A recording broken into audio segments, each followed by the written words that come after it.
chew on all this. Joining us now, Lara Trump, host of My View with Lara Trump on Fox News, and Kevin McCarthy, former Speaker of the House and longtime friend. Well, I just say at the top, Lara, Trump right now he was on a roll. The roll was temporarily kind of interrupted by some shock and awe with the tariffs.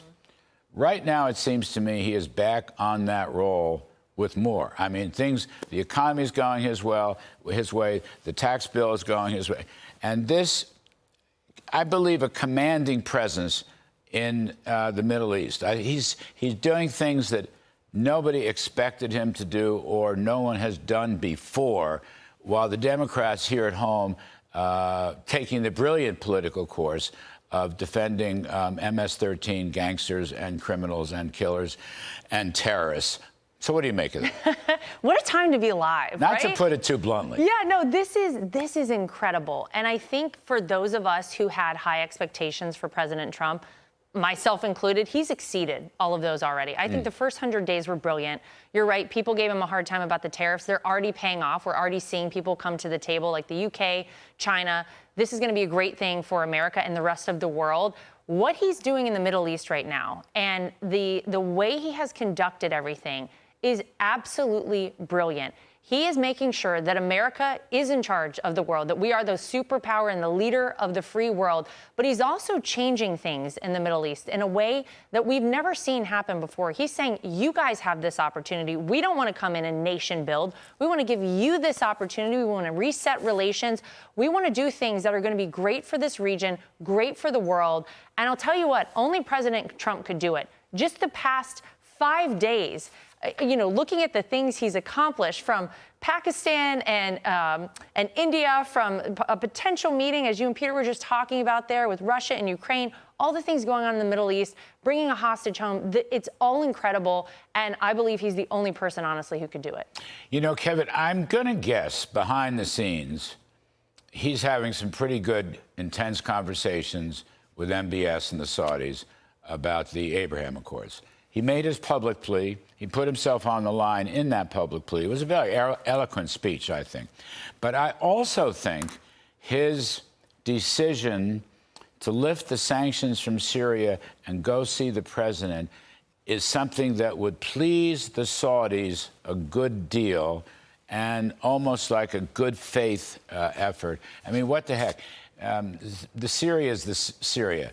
And if it doesn't work out, we'll take them out. We did it once. Trump did it once, and he can do it again. So they're not a threat to anybody. But it's a good faith, and I think he's going to succeed. He's going to get a couple $1 trillion of investment. Yes. We'll talk about that in a minute. But I think these political moves by Trump are very clever. Yeah, there's so much more to this trip than people are just saying. Yeah. The investment, yes. But you compare that to 3 years ago with Biden, where the crown prince doesn't even meet. America looks weak, like they came there begging. Now we come with great strength. But what people aren't seeing as well is this actually keeps the price of oil down, which means inflation is lower in America. But more importantly, Ukraine and Russia, Putin's whole economy is based on the price of oil. So it puts greater pressure on him to get there. And it's Trump at his greatest, that he pivots and does the Syria move. Why continue the same pace, right? They've got a new leader in. Try to have that olive branch reach out, and it's smart because he's doing it from strength. Because if he didn't do it, who would fill that void? Iran. And remember what happened after Biden? China came in and put Iran and Saudi Arabia together. So now he's actually taking care of the Houthis, and now he's telling Iran, you're not going to get a nuclear weapon. I think we will study in time that this is one of the best foreign policy trips that we have watched in a long time.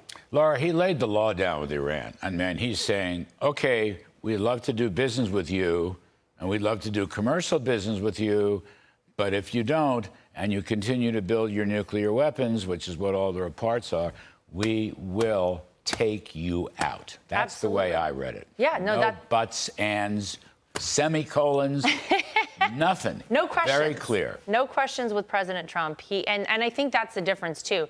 To piggyback off of what the speaker was saying, there is such a difference now. Whenever you look at this trip versus Biden's trip, it is strength on the world stage versus weakness. No one is even questioning whether or not Donald Trump means what he says. They know he means what he says.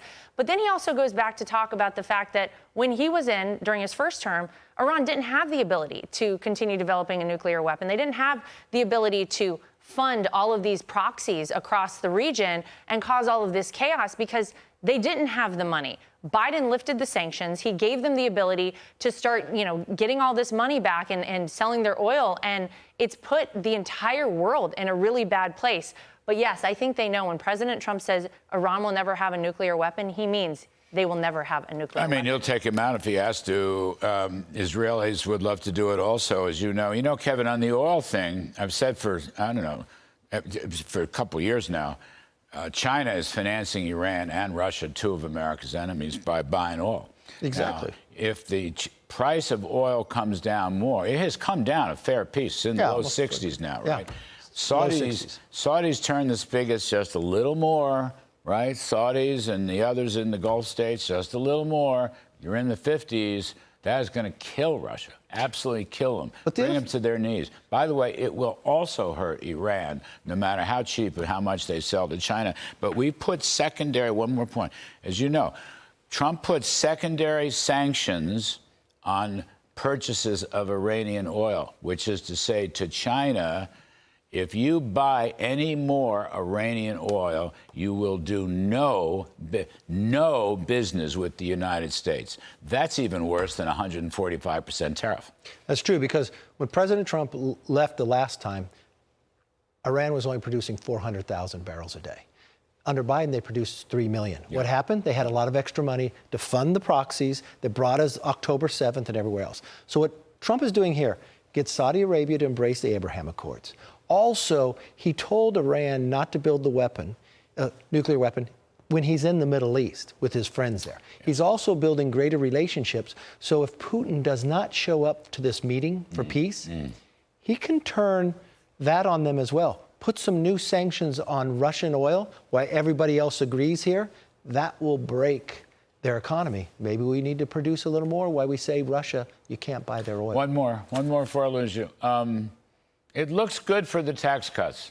It doesn't look perfect, but it looks very good. Jason Smith has done an amazing job. He gets credit. He really does. Because he said from the very beginning, big, beautiful bill. Yep. It's not easy carrying everything through. Actually, I said from the beginning, big, beautiful bill. Okay, then he was on your show and he stole it from you. I like that. No. I did it because I talked to the boss about one, and he said to me, this is in December, he said to me, I want one big, beautiful bill. And he told me a few House members and Senate members to call, but he hadn't said it publicly. So for the next month, what I would say is, I happen to know senior advisors to President Trump who thinks he wants one big, beautiful bill. That's how we did that, all right? That's how we And we have Larry to thank for that. That's how we are. You should ask Jason how the bill got named, too. Because he called it all that, and then Jason comes into the White House, the Oval, says, okay, I thought of some names, like Rebuilding America. Nope, and Trump goes, I like big, beautiful bill. Yeah, no, this is true. Others told me that. Anyway, hats off to Jason, who's going to be on in just a few moments. How about the Senate side? What's your quick assessment?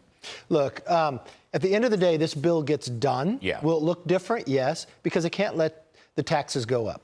Could it get a little messy like every bill? Yes. But having tight majorities, everybody wants to have their say. Look, the rates aren't going to go up, no tax on tips. I think you're going to see the economy take off. And more importantly, the complement of cutting all these regulations, which you were so key at doing in the last administration, that combination in synergy and getting these trade deals done. I mean, Lara, what you talked about in the last week, he also did a trade deal with the UK. He got a temporary one with China. I mean, it's unbelievable in 1 week time span. People would think this would be 4 years. India's coming, and I think South Korea is coming right after that. And Japan. And hopefully Japan, although they're very, very difficult. Laura, another 30 seconds. Are the Democrats right now, the Democratic Party, the stupidest people you could ever imagine? I mean, come on, seriously. They are defending gangsters, criminals, and terrorists who are killing people, and they don't want them deported. And this is you heard what the Minority Speaker Jeffries was talking about. He doesn't even know what he's talking about. What is he? Listen, I say that 2024 was the end of the Democrat Party as we've always known it. They're done. They're finished. They are digging their grave. Donald Trump. I mean, he sold them a shovel, and he gave it to them at a very high price. You like that metaphor? I like it. They're digging their own grave, and he's selling the shovel. Yep. Wait a minute, did the president give you that one too? No, actually, we huddled on it in the elevator ride down here. That's how we kind of do things, but don't tell anybody. Kevin McCarthy, Lara Trump, lovely to see you. Be sure to catch My View with Lara Trump. That's Saturdays, 9 p.m. Eastern, over on Fabulous Fox News. Okay, thank you.